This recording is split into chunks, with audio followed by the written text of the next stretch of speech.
Assalamualaikum warahmatullahi wabarakatuh. Halo teman-teman semua, perkenalkan nama saya Hanifah Herinada, NIM K7121125. Saya merupakan mahasiswa semester 2 Pendidikan Guru Sekolah Dasar Kampus Kebumen, Fakultas Keguruan dan Ilmu Pendidikan, Universitas 11 Maret. Pada video kali ini, saya akan membahas salah satu mata kuliah yang saya tempuh pada semester 2 tahun ini, yaitu mata kuliah Pendidikan Kewarganegaraan. Materi yang akan saya kaji yaitu mengenai negara dan konstitusi. Adapun poin-poin yang akan saya rinci atau saya akan bahas lebih detail yaitu mengenai definisi dan unsur-unsur negara, kemudian definisi dan peranan konstitusi, dan juga yang terakhir ada hubungan antara negara dan konstitusi. Adapun tujuan dari pembuatan video kali ini yaitu yang pertama untuk memenuhi penugasan mata kuliah Pendidikan Kewarganegaraan dan juga untuk berbagi ilmu kepada teman-teman atau berbagi informasi mengenai materi yang akan saya bawa kali ini yaitu mengenai materi negara-negara dan konstitusi. Tanpa berlama-lama, mari kita bahas lebih lanjut mengenai materi negara dan konstitusi kali ini. Teman-teman, kita akan mulai pembahasan mengenai materi yang sudah saya bilang di awal yaitu mengenai negara dan konstitusi. Sebelum itu, kita ulik terlebih dahulu apa sih tujuan dari kita mempelajari materi ini. Yaitu yang pertama, kita akan mengetahui apa itu definisi dari negara dan juga apa saja unsur-unsur yang terdapat dalam negara. Kemudian kita juga akan mengetahui apa itu konstitusi dan apa saja peranan konstitusi terhadap kehidupan bernegara. Dan yang terakhir, kita akan mengetahui hubungan antara warga negara dan juga konstitusi. Oke. Nah, yang pertama ada negara dan konstitusi. Mungkin teman-teman sudah tidak asing lagi dengan kata-kata negara. Ada negara Indonesia, negara Malaysia, Singapura, dan lain-lain. Nah, apa sih itu negara? Negara merupakan salah satu bentuk organisasi yang ada dalam kehidupan bermasyarakat. Pada prinsipnya, setiap warga masyarakat menjadi anggota suatu negara harus tunduk pada kekuasaan yang ada di negara. Sebaliknya juga, negara memiliki kewajiban terhadap anggotanya. Jadi, melalui kehidupan bernegara dengan pemerintahan yang berdaulat yang ada di dalamnya, masyarakat ingin mewujudkan tujuan-tujuan tertentu seperti terwujudnya kehidupan yang tentram, yang tertib, dan juga adanya kesejahteraan dalam masyarakat. Nah, agar pemerintah suatu negara memiliki kekuasaan untuk mengatur kehidupan bermasyarakat tidak bertindak seenaknya, maka ada sistem yang mengatur. Nah, sistem aturan tersebut menggambarkan suatu hierarki atau peningkatan dari aturan yang paling atas dan juga paling rendah. Aturan yang paling tinggi dalam suatu negara itu disebut dengan konstitusi atau lebih sering didengar oleh kita yaitu Undang-Undang Dasar. Dengan konstitusi diharapkan organisasi negara tertata dengan baik, teratur, dan pemerintah yang ada di dalamnya tidak bertindak sewenang-wenangnya terhadap masyarakat. Dan masyarakatnya sendiri juga tidak bertindak sewenang-wenangnya dalam berkehidupan di warga negara atau di negara. Next. Kemudian ada pengertian bangsa dan negara. Mungkin teman-teman juga tidak asing lagi dengan kata-kata bangsa dan juga negara. Namun, bangsa dan negara ternyata memiliki arti yang berbeda. Bangsa dan negara sebenarnya memiliki kaitan yang sangat erat antara satu sama lain. Menurut Ernest Renan, beliau merupakan seorang guru besar Universitas Sorbonne, mengartikan bangsa adalah suatu kesatuan solidaritas, kesatuan yang terdiri dari orang-orang yang merasa setia kawan dengan satu sama lain. Sedangkan nation atau negara adalah suatu jiwa, suatu asas spiritual. Yang dimaksud dengan suatu asas spiritual atau suatu jiwa itu yaitu adanya kesatuan solidaritas yang besar yang tercipta oleh perasaan pengorbanan yang telah dibuat di masa lampau dan orang-orang yang bersangkutan bersedia dibuat di masa depan. Selain menurut Ernest Sorbonne, ada juga menurut Onotomijoyo. Beliau mengatakan bahwa negara adalah organisasi masyarakat yang bertujuan mengatur dan memelihara masyarakat tertentu dengan kekuasaan yang ada di dalamnya. Sedangkan menurut Sunarko, Beliau mengartikan negara adalah organisasi masyarakat yang mempunyai daerah tertentu, di mana kekuasaan negara berlaku sepenuhnya sebagai sovereign. Dalam buku Lubis tahun 1982, halaman 26. Dengan memperhatikan 3 pendapat di atas, dapat ditarik kesimpulan atau dapat ditarik pemahaman bahwa negara adalah organisasi masyarakat yang berada di bawah pemerintah yang berdaulat, di mana pemerintah itu tersebut mengatur kehidupan masyarakat tersebut. Negara merupakan konstruksi yang diciptakan oleh manusia untuk mengatur pola hubungan antar manusia dalam kehidupan bermasyarakat.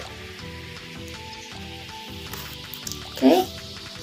Kemudian kita akan memasuki dari unsur-unsur negara. Jadi suatu negara pastinya ada sesuatu di dalamnya. Nah, sesuatu tersebut antara lain atau unsur-unsur tersebut antara lain yang pertama ada rakyat, kemudian yang kedua ada wilayah dengan batas-batas tertentu, dan yang ketiga ada pemerintahan yang berdaulat. Sebenarnya ada satu unsur lagi, yaitu ada pengakuan dari negara lain. Namun yang lebih utama ataupun lebih utama dari unsur-unsur negara itu ada 3, yaitu rakyat, wilayah dengan batas tertentu, dan juga pemerintah yang berdaulat.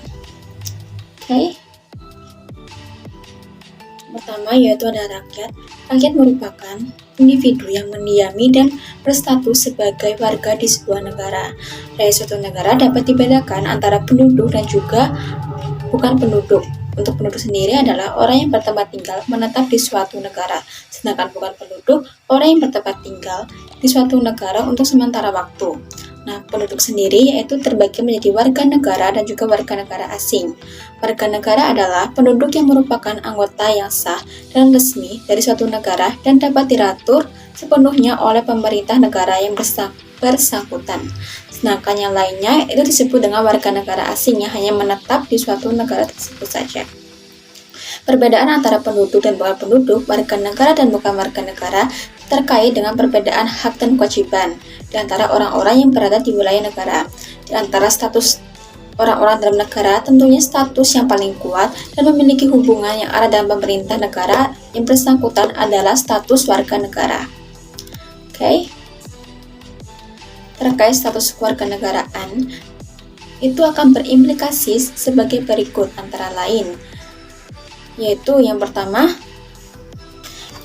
yaitu ada hak atas perlindungan diplomatik di luar negeri, merupakan hak warganegaraan. Jadi suatu negara berhak melindungi warganya di luar negeri. Kemudian yang kedua, kewarganegaraan menuntut kesetiaan. Salah satu bentuk kesetiaan itu seperti upaya bela negara atau seperti kewajiban melaksanakan wajib militer. Yang ketiga, ada suatu negara berhak untuk menolak mengekstradisi warga negaranya kepada negara lain. Dan yang terakhir, berdasarkan praktek atau tindakan, secara garis besar kewarganegaraan seseorang dapat diperoleh melalui 4 cara. Yang pertama dengan berdasarkan kewarganegaraan orang tua atau ius sanguinis. Jadi apabila orang tuanya itu asli warga negara Indonesia dan anaknya lahir di luar negeri, itu tetap mendapatkan status warganegaraan dari orang tuanya. Sedangkan yang kedua ada berdasarkan tempat kelahiran. Walaupun orang tuanya bukan warga negara tersebut, namun lahir di negara tersebut, maka berhak juga mendapatkan status kewarganegaraannya. Sedangkan yang ketiga ada berdasarkan asas ius sanguinis dan ius soli. Yang terakhir atau ada yang keempat yaitu melalui naturalisasi atau melalui perkawinan, misalnya seorang istri yang mengambil kewarganegaraan suami atau dengan permohonan yang diajukan kepada negara. Dengan batas tertentu. Secara umum, wilayah suatu negara terbagi menjadi 3, yaitu wilayah darat, wilayah laut, dan wilayah udara. Di samping wilayah ketiga tersebut ada juga wilayah ekstrateritorial. Yang termasuk wilayah ekstrateritorial adalah kapal di bawah bendera suatu negara dan kantor perwakilan diplomatik suatu negara di negara lain. Batas wilayah negara Indonesia ditentukan dalam beberapa perjanjian internasional berdasarkan pasal 5 persetujuan perpindahan yang ditetapkan dalam Konferensi Meja Bundar atau KMB.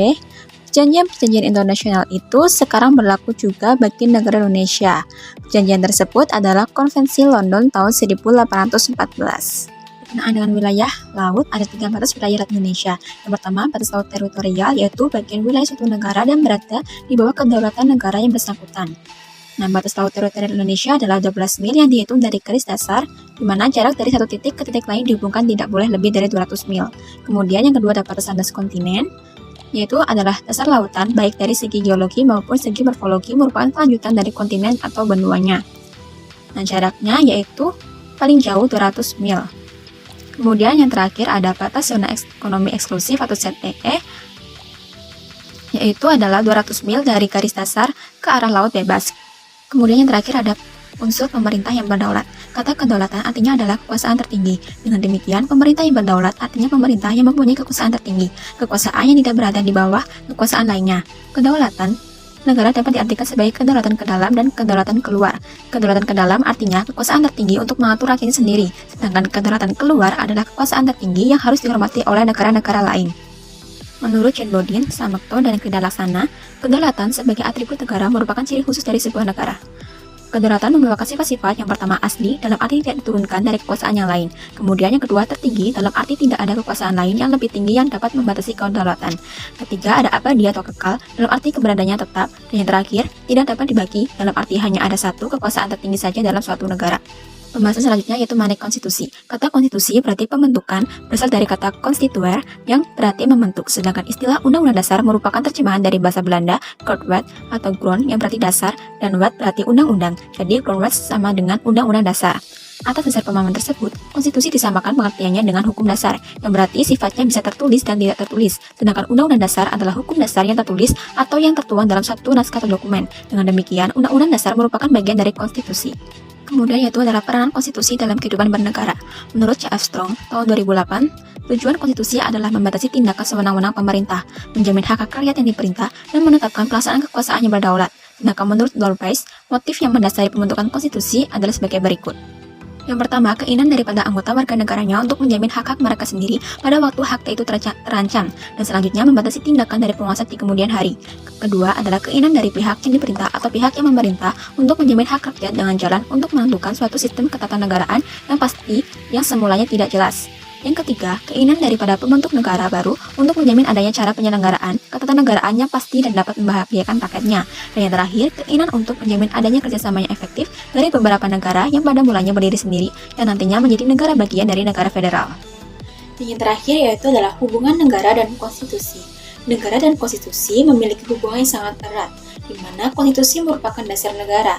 Dan dasar negara memuat norma-norma ideal yang penjabarannya dirumuskan dalam pasal-pasal yang terdapat pada Undang-Undang Dasar atau Konstitusi, yang merupakan satu kesatuan utuh, di mana tercantum dalam pembukaan UUD tahun 1945 dengan dasar negara Pancasila yang melaksanakan konstitusi pada dasarnya juga melaksanakan dasar negara.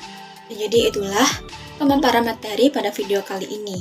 Jadi dapat disimpulkan bahwa negara merupakan suatu organisasi yang ada dalam kehidupan bermasyarakat, di mana ada unsur-unsur yang ada di dalamnya, yaitu ada rakyat, wilayah dengan batas tertentu, dan juga ada pemerintah yang berdaulat, yang mengatur kehidupan bernegara. Kemudian, konstitusi sendiri merupakan suatu aturan yang mengatur dalam kehidupan bernegara, di mana memiliki peranan untuk memberikan landasan dan pedoman dasar bagi penyelenggaraan ketatanegaraan suatu negara, membatasi tindakan pemerintah agar tidak bertindak sewenang-wenangnya, dan memberikan jaminan atas hak asasi bagi warga negara. Itu saja yang dapat saya sampaikan pada video pembahasan kali ini. Saya berharap dapat memberikan manfaat kepada teman-teman semua. Apabila terdapat tutur kata yang kurang berkenan dan ada kesalahan dalam pemaparan materi, saya memohon maaf sebanyak-banyaknya. Wassalamualaikum warahmatullahi wabarakatuh. Terima kasih.